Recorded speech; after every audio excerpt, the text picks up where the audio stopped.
One of the key elements of many process plants is a distillation system. It's important for operators to understand how distillation systems work because it's part of their job to make sure the systems run properly. The purpose of any distillation system is to separate a liquid mixture into two or more components.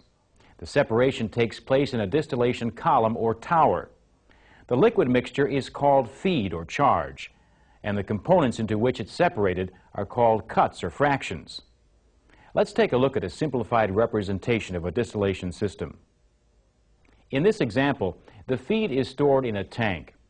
During operation, a pump is used to move the feed from the tank to a preheater.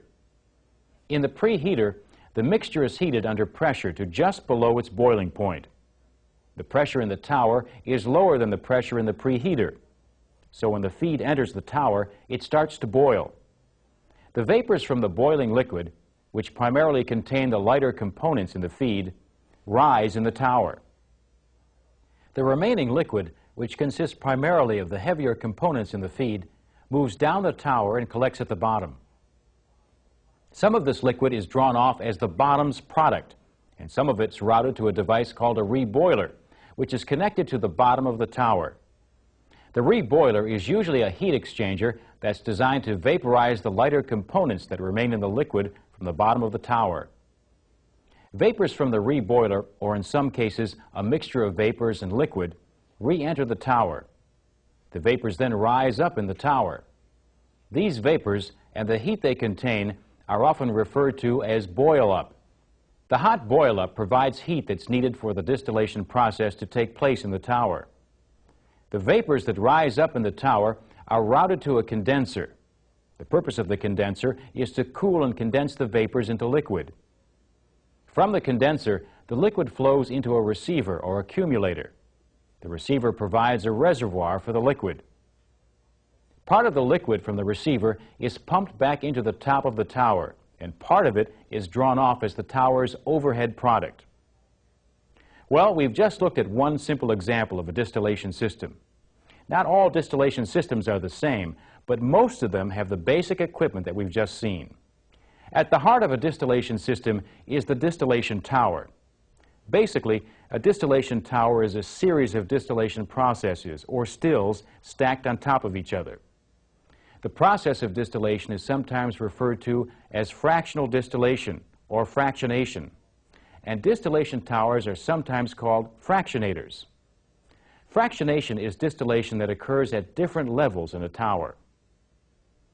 This is a simplified illustration of the inside of one type of distillation tower. This tower uses trays called sieve trays to separate vapors and liquid. The trays are spaced throughout the tower. They're called sieve trays because they have many openings in them, like a sieve. Here's a closer view of some of the trays. We've exaggerated the size of the openings to make them easier to see. The openings in the trays allow vapors to rise through the trays on their way up the tower. Each tray is also designed to hold liquid. Dams or weirs on each tray allow liquid to build up on the tray.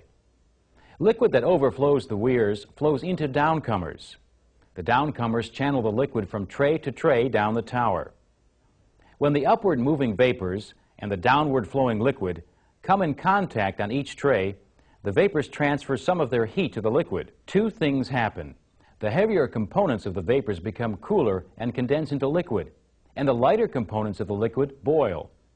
The vapors then rise toward the next tray. As this process continues, the rising vapors contain a higher concentration of lighter components and a lower concentration of heavier components.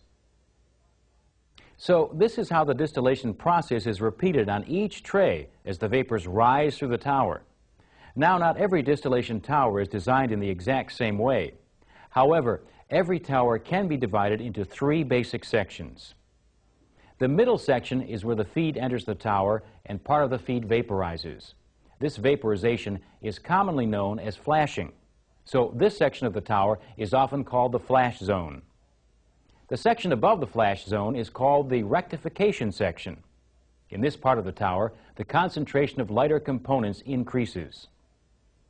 The section of the tower below the flash zone is called the stripping section. In this section, the lighter components are vaporized or stripped from the heavier liquid. If a distillation tower worked perfectly, it would produce pure products. Unfortunately, that's not the case. The lighter products usually contain some heavier fractions, and the heavier products usually contain some lighter fractions. This is sometimes referred to as overlap. Distillation systems use several methods to help maximize the purity of the products. One of these methods is called refluxing. The vapors coming off the top of the tower are condensed in a condenser and then collected in a receiver. Part of the liquid from the receiver is sent to storage or to other units in the plant as the tower's overhead product. The rest of the liquid is pumped back into the top of the tower. The liquid that's reintroduced into the tower is called external reflux. Because it consists of liquid that was cooled in the condenser, the external reflux is cooler than the liquid in the top of the tower. As the external reflux cools the top of the tower, vapors made of heavier fractions condense. The liquid made of heavier fractions flows down the tower and is referred to as internal reflux.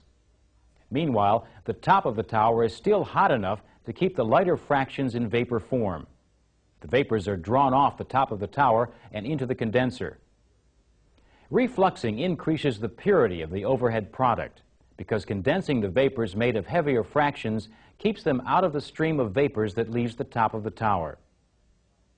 Another method used to maximize product purity is called reboiling. The bottom's liquid that's drawn off from the tower is sent to a heater called a reboiler. The rest of the bottom's liquid is sent to storage or to other units in the plant as the tower's bottom's product. The reboiler heats the liquid it receives so that a mixture of vapors and liquid is formed. Depending on the system, either vapors or the mixture of vapors and liquid is then reintroduced into the tower. The hot vapors cause any lighter fractions in the liquid at the bottom to vaporize and move up the tower.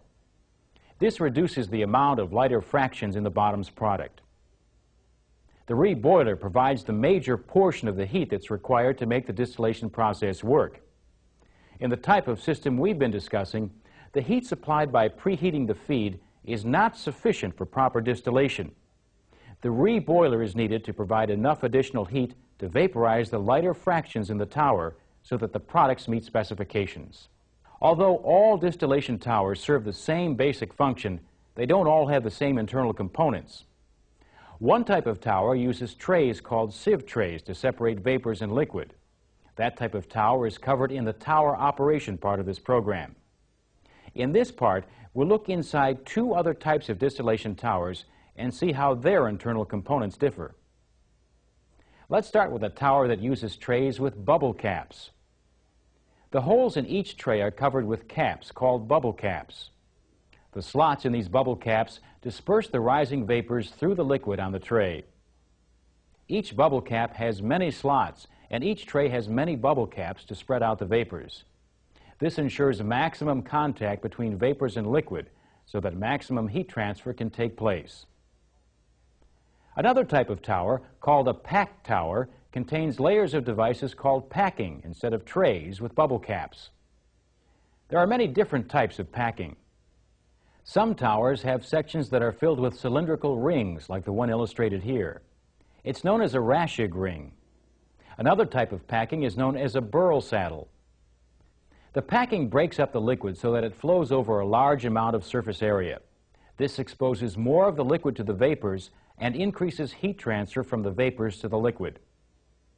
Packing can be made from many different materials, including porcelain, copper, aluminum, and iron. The main requirement is that the material must be compatible with the liquid in the tower and the conditions under which the tower is operated. This is a section of another type of packing from a distillation tower. It's called a packing grid. Each layer in the grid has spaces for vapors to rise through the packing on their way up the tower. Liquid flows over these surfaces, which channel the liquid as it flows down the tower. The packing grid provides a great deal of surface area where contact between the vapors and the liquid can take place, so heat transfer is maximized. Some of this liquid is drawn off as the bottom's product, and some of it's routed to a device called a reboiler, which is connected to the bottom of the tower. The reboiler is usually a heat exchanger that's designed to vaporize the lighter components that remain in the liquid from the bottom of the tower. Vapors from the reboiler, or in some cases a mixture of vapors and liquid, re-enter the tower. The vapors then rise up in the tower. These vapors and the heat they contain are often referred to as boil-up.